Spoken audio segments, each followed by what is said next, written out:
오빠, 이거 또 왔어요. 박영나의 목소리는 떨렸어요. 손끝이 파르르 진동하면서 작은 상자를 열었어요. 테이프를 뜯는 소리마저 귓전에 크게 울렸어요. 심장이 불규칙하게 뛰었어요.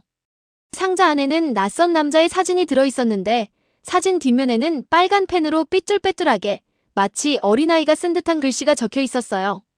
다음은 너의 작업실이다. 그 순간 심장이 쿵 내려앉는 것 같았어요. 가슴이 철렁하면서 숨이 막혔어요. 주변의 공기가 갑자기 무거워진 것 같았어요. 손에서 사진을 놓칠 뻔했는데 간신히 붙잡았어요. 사진 속 남자는 누군지도 모를 사람이었어요. 하지만 그보다 더 무서운 건 누군가 자신의 일거수일투족을 감시하고 있다는 사실이었어요. 야, 또 받은 거냐? 문이 덜컥 열리면서 지환이 들어왔어요. 그의 등장에 영란은 반사적으로 사진을 등 뒤로 숨겼어요. 하지만 이미 늦었어요. 지환은 박성재의 부탁을 받고 요즘 영라 곁을 그림자처럼 지켜주고 있었어요. 임시 보디가드 겸 운전기사 역할을 맡고 있었는데 경호학과를 전공한 덕분에 몸짓 하나에도 단단함이 묻어났어요. 키는 183cm 정도였고 어깨는 넓었으며 눈빛은 날카로웠어요. 영란은 급히 사진을 뒤로 숨겼지만 지환의 눈은 이미 상자를 향했어요. 그의 걸음이 빨라졌어요. 오빠, 이번엔 그냥 장난 같지가 않아요. 제 작업실을 찍어서 다음은 거길 들어온다고 했어요. 영라의 목소리는 점점 작아졌어요. 마지막 문장은 거의 속삭임에 가까웠어요. 봐라, 진짜 미친놈이네. 대놓고 협박이잖아. 지환은 사진을 낚아채듯 빼앗아 살펴봤어요. 눈매가 금세 차갑게 바뀌었어요. 턱선에 힘이 들어갔고 입술이 일자로 굳었어요. 야, 이제 혼자 다니면 안 된다. 오늘부터는 너의 작업실, 차, 어디든 내가 따라다닌다. 화장실 앞에서도 내가 기다릴 거야. 오빠, 이렇게까지 해야 돼요? 저 너무 부담스럽잖아요. 오빠도 일이 있으실 텐데. 부담은 개뿔. 성재 형이 나한테 부탁했잖아. 우리 영라 좀 지켜달라고. 형이 그렇게까지 말한 건 처음 봤어. 무릎까지 꿇을 기세더라고. 그러니까 너는 그냥 따라. 말 듣기 싫으면 내가 억지로 따라다닐 거야. 영란은 입술을 깨물면서 고개를 숙였어요. 그 말이 고맙기도 하고 한편으론 더 무서워지기도 했어요. 누군가 이렇게까지 자신을 지켜야 한다는 사실이 상황의 심각성을 실감나게 했어요. 하지만 누군가 자기 편이 되어주는 게 이렇게 든든한 건 처음이었어요. 평생 혼자 싸워왔던 그녀에게 누군가의 보호는 낯설면서도 따뜻했어요. 그날 저녁 작업실 불빛은 여전히 꺼지지 않았어요. 창밖은 이미 칠흑같이 어두웠지만 실내는 형광등 불빛으로 환했어요. 영란은 캠퍼스 앞에서 붓을 잡았는데 손이 덜덜 떨려서 선이 삐뚤빼뚤해졌어요. 평소 같으면 한 번에 그릴 선을 3번이나 그었다가 지웠어요. 물감이 캠퍼스 위에서 엉망으로 번졌어요. 야, 그만해. 손 다 떨리고 있잖아. 지환이 뒤에서 다가와 붓을 빼앗았어요. 그의 손길은 부드러웠지만 단호했어요. 오빠, 가만히 있으면 더 무서워요. 그래도 뭔가를 해야 덜 떨려요. 이게 제가 할 수 있는 유일한 거예요. 아니야. 내가 쓰러지는 게 제일 위험한 거야. 스토커가 원하는 게 바로 그거잖아. 내가 무너지는 거. 먹고 자고 버티는 게 지금 내가 할 일이야. 그게 싸우는 거다. 지환은 단호했어요. 말투는 반말이었지만 눈빛은 흔들림이 없었어요. 마치 친오빠처럼 동생을 다독이듯 말했어요. 그의 큰 손이 영라의 어깨를 가볍게 눌렀어요. 영라는 지환을 올려다봤어요. 그의 얼굴에는 장난기 하나 없이 진지함만 가득했어요. 짙은 눈썹 아래 깊은 눈동자가 자신을 똑바로 바라보고 있었어요. 이상하게도 그 눈빛이 두려움을 조금 누그러뜨렸어요. 오빠, 나 기사님이라고 부를 때는 이렇게까지 믿음이 안 갔는데 요즘은 진짜 오빠 같아요. 아니, 진짜 오빠보다 더 오빠 같아요. 그래. 오빠 맞잖아. 그러니까 내 말 들어. 밥부터 먹어라. 영양실조 걸려서 쓰러지면 그때는 병원 응급실 가야 된다고. 지환은 가방에서 도시락을 꺼냈어요. 사실은 성재가 직접 챙겨주라고 한 음식이었어요. 김밥과 삶은 계란, 방울토마토가 정갈하게 담겨 있었어요. 야, 성재 형이 내 걱정 많이 한다. 내가 밥도 못 먹고 떨고 있다니까 도시락 싸라고 했잖아. 형이 새벽 5시에 일어나서 직접 쌌대. 평소 라면도 못 끓이는 사람이 오빠한테까지 부탁했어요? 오빠도 피곤할 텐데. 야, 피곤은 무슨. 형이 내 오빠고 난 형제 같은 놈이잖아. 너 지키라고 하면 내가 안 할 이유가 있냐? 그리고 솔직히 말하면 나도 내가 걱정돼서 못 살겠더라고. 지화는 김밥을 반으로 잘라서 내밀었어요. 단무지의 노란색이 선명했어요. 먹어. 안 먹으면 내가 화낸다. 진짜로. 영란은 참다 못해 한 입 받아 먹었어요. 소금기 있는 맛이 입안에 퍼지는 순간 눈물이 왈칵 터졌어요. 그동안 참았던 모든 게 한꺼번에 쏟아지는 것 같았어요. 김밥 맛이 짠지 눈물이 짠지 구분이 안 됐어요. 괜찮아. 울어도 돼. 내 잘못 아니야. 내가 있잖아. 여기 내 어깨. 필요하면 빌려줄게. 지화는 말보다 행동으로 안심시키려 했어요. 따뜻한 차를 따라주고 창문을 하나하나 확인하고 문을 다시 잠갔어요. CCTV가 제대로 작동하는지 확인했어요. 그의 철저한 움직임을 보니까 영란은 조금씩 마음이 안정됐어요. 밤은 깊어갔어요. 시계는 자정을 넘어 1시를 가리켰어요. 작업실 바깥 복도에서 낯선 인기척이 스쳤어요. 뭔가가 바닥을 끄는 듯한 소리였어요. 슥, 슥. 지화는 번개처럼 반응했어요. 누구야? 그는 문을 열고 뛰쳐나가 복도를 살폈어요. 형광등이 깜빡였어요. 어둡고 긴 복도가 펼쳐졌는데 아무도 없었어요. 쓰레기 봉투만 바닥에 뒹굴고 있었어요. 하지만 그 봉투는 아까 없던 것이었어요. 누군가 일부러 놓고 간 게 분명했어요. 지화는 주변을 예리하게 둘러봤어요. 비상구 문이 살짝 열려 있었어요. 그쪽으로 다가가자 계단에서 급하게 내려가는 발소리가 들렸어요. 쿵쿵쿵. 그는 쫓아가려 했지만 영란을 혼자 두고 갈 수 없었어요. 이빨을 악물고 다시 돌아왔어요. 작업실로 돌아온 지화는 영란을 바라봤어요. 얼굴이 창백해진 그녀는 입술을 깨물며 떨고 있었어요. 두 손으로 자신의 팔을 꽉 움켜쥐고 있었어요. 봤지? 언제든 나타날 수 있어. 그러니까 내가 혼자 있으면 절대 안 돼. 절대로. 그럼 저 이제 작업실도 못 오는 거예요? 제 그림은 어떡하고요? 영라의 목소리는 금방이라도 울음이 터질 것 같았어요. 아니. 내가 무서워서 그림을 못 그리면 그게 지는 거야. 다만 내가 항상 같이 있을 거다. 내가 붙들 때도 잘 때도 차 탈 때도. 화장실 갈 때만 빼고. 그것도 문 밖에서 기다린다. 오빠 나 너무 민폐 끼치는 거 아니에요? 야, 민폐는 무슨. 성재 형이 왜 나한테 부탁했겠냐? 형이 무릎 꿇듯이 부탁한 건 처음 봤다니까. 제발 우리 영라 좀 지켜줘. 내가 뭐든지 할게. 그렇게까지 말하더라고. 지화는 일부러 웃어 보였어요.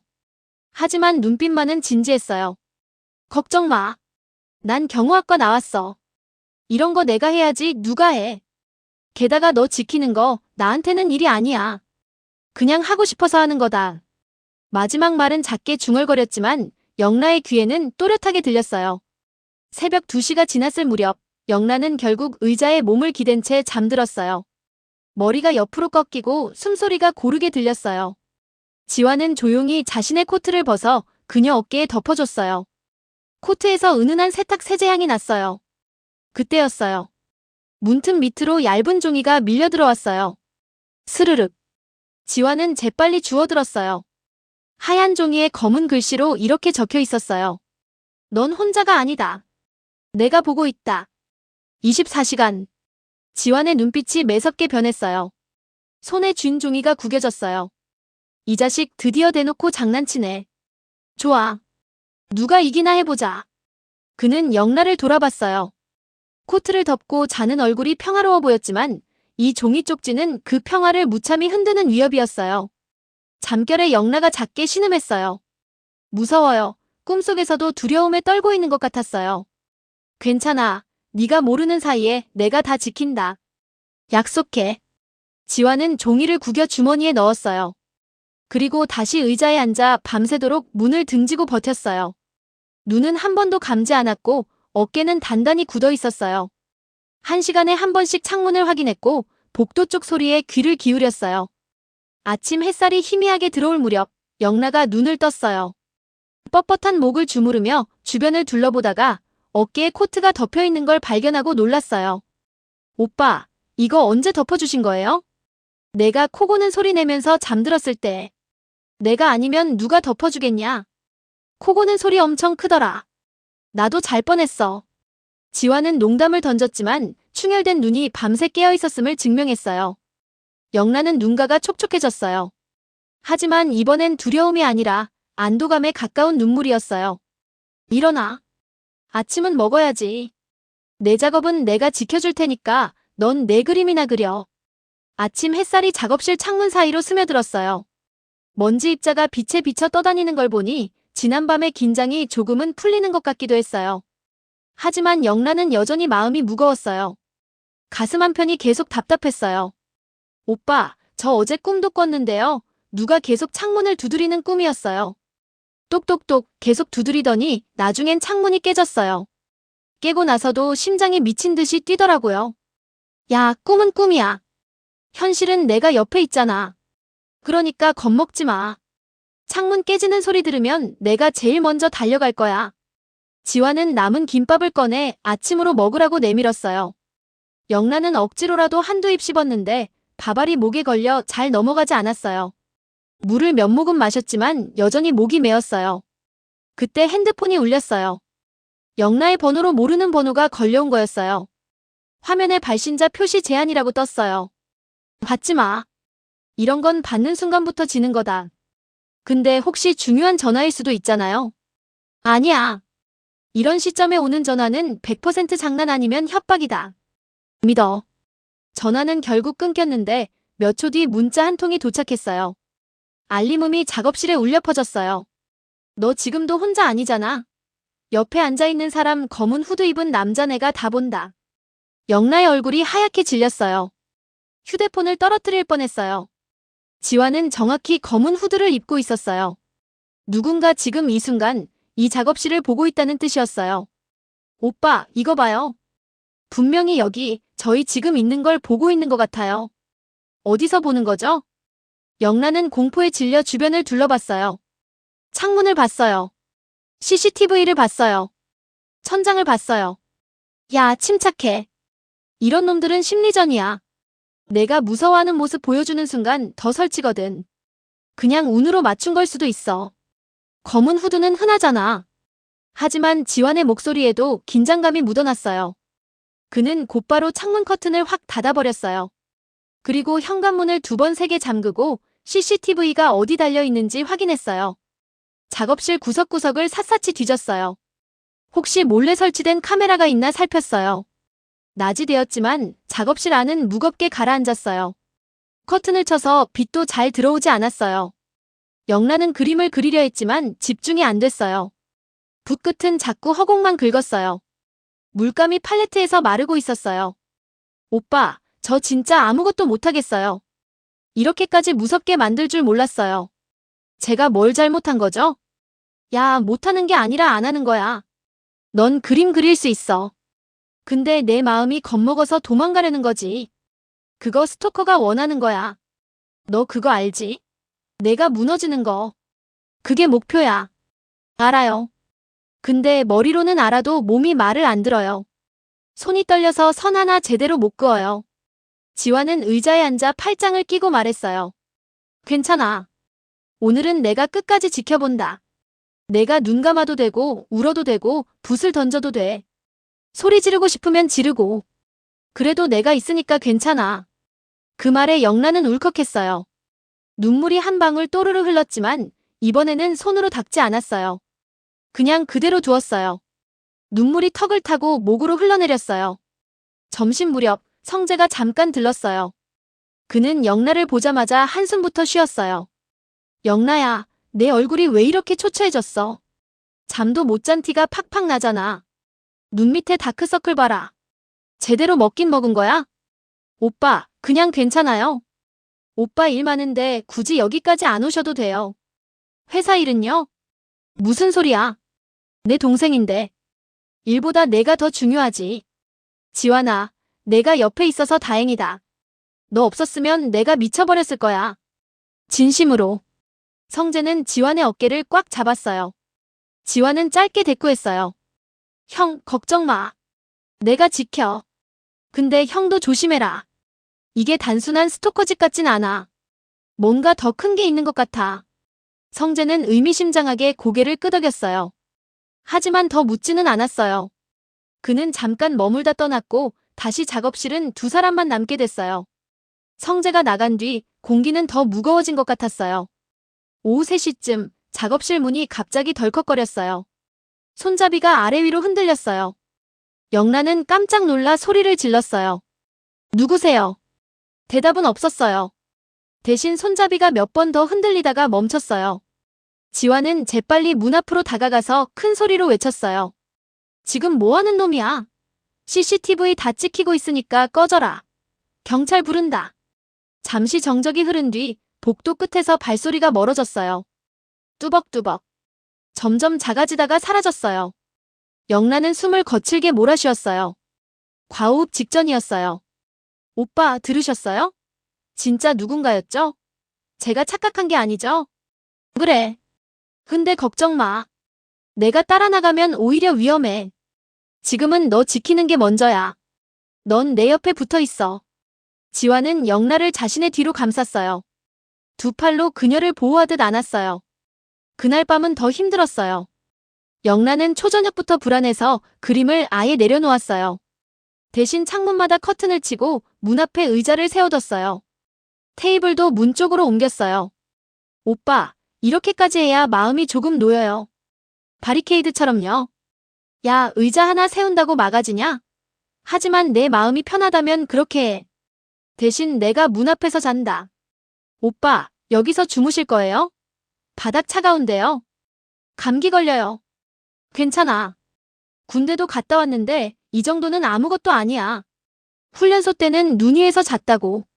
지환은 바닥에 앉아 등을 문에 딱 붙이고 앉았어요. 눈을 감지도 않았어요. 영란은 그 모습이 안쓰러워서 담요를 가져다 덮어줬어요. 두꺼운 담요였어요.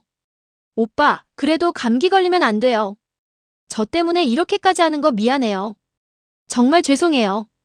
야, 미안하단 말 금지. 내가 뭘 잘못했는데. 미안해야 할 사람은 밖에서 장난치는 그놈이지. 너는 피해자야. 새벽 3시.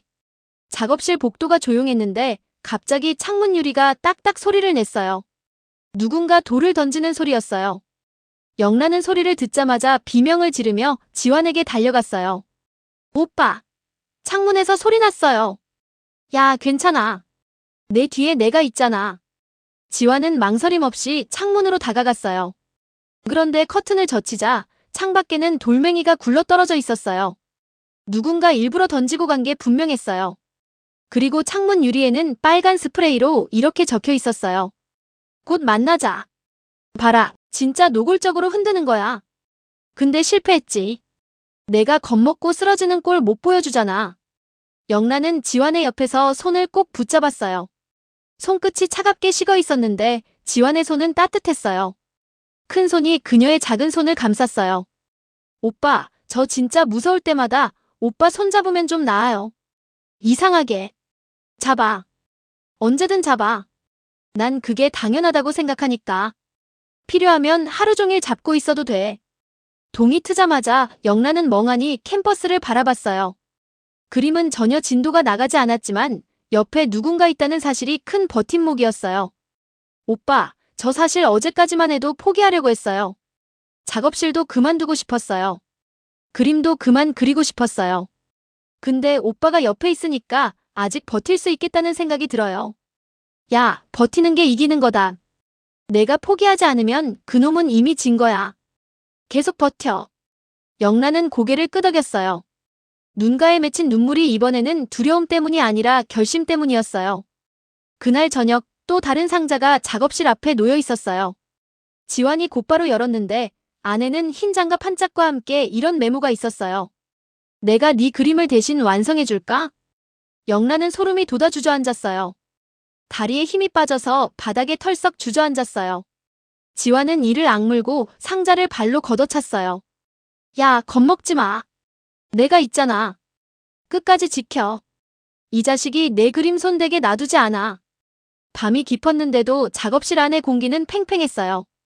낮에 도착했던 상자 속 메모, 내가 내 그림을 대신 완성해줄까? 라는 문장이 자꾸만 머릿속을 떠나지 않았어요. 영란은 그 말을 곱씹을수록 숨이 막혔어요. 그림은 제 삶의 전부인데 누군가 그걸 건드리겠다고 협박하니까 존재 자체가 흔들리는 것 같았거든요. 오빠, 저 진짜 이제는 못 버티겠어요. 작업실 오는 길마다 누가 따라오는 것 같고 창문만 봐도 뒤에서 누가 보는 것 같아요. 집에서도 마찬가지예요. 야, 아직 끝난 거 아니야. 내가 이렇게 버티는 게 이기는 거다. 내가 옆에 있잖아. 겁먹을 필요 없어. 지화는 책상 위에 놓인 상자를 발로 밀어버렸어요. 쾅 소리에 영란은 몸을 움찔했지만 동시에 속이 조금은 시원해지기도 했어요. 지환의 행동 하나하나가 자신을 대신 화내주는 것처럼 느껴졌어요. 다음 날 오후 작업실로 돌아오는데 골목길에서 낯선 그림자가 보였어요. 후드티를 눌러 쓴 남자가 카메라를 들고 있는 것 같았어요. 지환은 곧바로 그쪽을 향해 달려갔어요. 야, 뭐하는 놈이야? 남자는 뒤도 안 돌아보고 주랭랑을 쳤어요. 운동화 바닥이 아스팔트를 차는 소리가 빠르게 멀어졌어요. 지환은 한참을 쫓아갔지만 골목길 어귀에서 놓쳤어요. 돌아오자마자 그는 거칠게 숨을 몰아쉬며 영란을 바라봤어요. 맞지? 진짜 내 뒤를 쫓는 놈이 있는 거야. 근데 걱정 마. 내가 두 눈 똑바로 뜨고 막을 거다. 절대 못 건드리게. 오빠, 저 때문에 오빠까지 위험해지면 어떡해요? 그 사람이 오빠한테까지 해를 끼치면요? 야, 위험은 내가 감당하면 돼. 내가 그림 못 그리는 게 더 큰 문제야. 넌 네 자리 지켜. 나머지는 내가 할게. 영란은 가슴이 벅차올라 눈물이 또 맺혔어요. 두려움과 고마움이 뒤섞여서 말이 잘 안 나왔어요. 그날 밤 두 사람은 작업실 안에서 함께 앉아 있었어요. 불은 최소한만 켜두었고 바깥 소리는 거의 들리지 않았어요. 긴장 속에서도 영란은 조심스레 입을 열었어요. 오빠, 사실 제가 어젯밤에 꿈을 꿨는데요. 꿈에서 제가 오빠한테 같이 있어줘서 고맙다고 했어요. 근데 깼을 때는 너무 창피했어요. 내가 그런 말 하다니. 야, 그게 왜 창피하냐? 고맙다고 하는 게 당연하지. 네가 힘든데 내가 옆에 있는 건 당연한 거다. 근데요, 이상하게도 꿈속에서 오빠한테 그 말할 때는 그냥 보디가드한테 하는 말이 아니었어요. 진짜 오빠한테만 하고 싶었던 말 같았어요. 특별한 사람한테요. 영란은 그 말까지 하고 얼굴을 붉혔어요. 지환은 순간 눈빛이 흔들렸지만 곧 고개를 돌렸어요. 야, 너 지금 피곤해서 이상한 소리 하는 거다. 얼른 자라. 오빠, 진심이에요. 저 요즘은 오빠 없으면 하루도 못 버틸 것 같아요. 오빠가 옆에 있어야 숨을 쉴 수 있어요. 지환은 한숨을 내쉬며 머리를 극적였어요. 영라야, 내가 나한테 의지하는 건 이해해. 근데 이건 성재형한테 말도 못할 일이다. 형이 날 믿고 맡겼는데 내가 괜히 다른 마음 품으면 안 되잖아. 그는 그렇게 말했지만 마음속에서는 이미 알 수 없는 감정이 자라나고 있었어요. 영라를 볼 때마다 가슴이 두근거렸고 그녀가 웃으면 자신도 모르게 따라 웃게 됐어요. 며칠 뒤 또 다른 위협이 닥쳤어요. 작업실 문 앞에 피 묻은 붓이 놓여 있었어요. 붓털에 선명한 빨간색이 묻어 있었어요. 진짜 피인지 물감인지 알 수 없었어요. 종이에는 이렇게 적혀 있었어요. 내 손이 필요 없을지도 몰라. 영란은 비명을 지르며 주저앉았어요. 온몸에 소름이 돋았어요. 지환은 곧바로 붓을 신문지로 싸서 치웠어요. 이 자식 점점 선 넘네. 이제 장난 아니라 진짜 해코지 하려고 하는 거야. 오빠, 저 무서워서 그림 못 그리겠어요. 그림 그리는 게 이제는 공포가 됐어요. 붓만 잡으면 떨려요. 야, 그럼 더 그려. 내가 안 그리면 이 자식이 이기는 거야. 붙잡아. 내가 옆에 있을게. 지환의 목소리는 날카롭지만 따뜻했어요. 영란은 떨리는 손으로 다시 붓을 들었어요. 그리고 한 획을 그었어요. 눈물이 떨어져서 캠퍼스에 번졌지만 그 순간만큼은 살아있다는 걸 느낄 수 있었어요. 밤이 늦어가자 영란은 의자에 앉아 지환을 바라봤어요. 그는 창문 옆에서 꼿꼿이 앉아 경계 태세를 풀지 않고 있었어요. 오빠, 저 하나만 물어봐도 돼요? 뭔데? 오빠는 저를 그냥 성재 오빠 동생이라 생각하세요? 아니면 그냥 저로 봐주시는 거예요? 한 사람으로요? 지환은 한참 대답을 못했어요. 손가락을 꼼지락거리다가 결국 고개를 끄덕였어요. 야, 난 내가 그냥 너로 보여. 성재 형 동생이라서 지키는 게 아니야. 그냥 내가 너라서 지키는 거다. 박영라라서. 영란은 그 말에 눈물이 왈칵 쏟아졌어요. 오빠, 그 말 아무한테도 말하지 마세요. 우리끼리만 아는 걸로 해요. 제발요. 알았어. 밖에선 아무 소리도 안 할게. 우리 둘만 아는 비밀이다. 그렇게 두 사람은 무겁지만 은밀한 약속을 나눴어요. 겉으로는 보디가드와 화가의 관계지만 마음속에서는 이미 비밀 연애의 불씨가 타오르고 있었어요. 지화는 영라의 손을 꼭 잡았어요. 내가 널 지킬게. 끝까지. 그리고 이 모든 게 끝나면 형한테 제대로 말할 거야. 내가 내 옆에 있고 싶다고. 보디가드로서가 아니라 한 남자로서. 영란은 고개를 끄덕이며 울었어요. 두려움도 있었지만 이제는 희망도 보였어요. 누군가 자신을 온 마음으로 지켜주고 있다는 사실이 모든 공포를 이겨낼 힘이 됐어요. 밤은 깊어갔지만 두 사람의 마음은 처음으로 평화로웠어요. 창밖에서는 여전히 누군가 지켜보고 있을지 모르지만 이제 그들은 혼자가 아니었어요. 함께였어요. 지화는 영라의 어깨를 감싸며 속삭였어요. 자, 이제 좀 쉬어. 내가 밤새 깨어 있을게. 내 꿈이라도 편하게 꾸게. 영라는 지환의 어깨에 머리를 기댔어요. 그의 심장 소리가 들렸어요.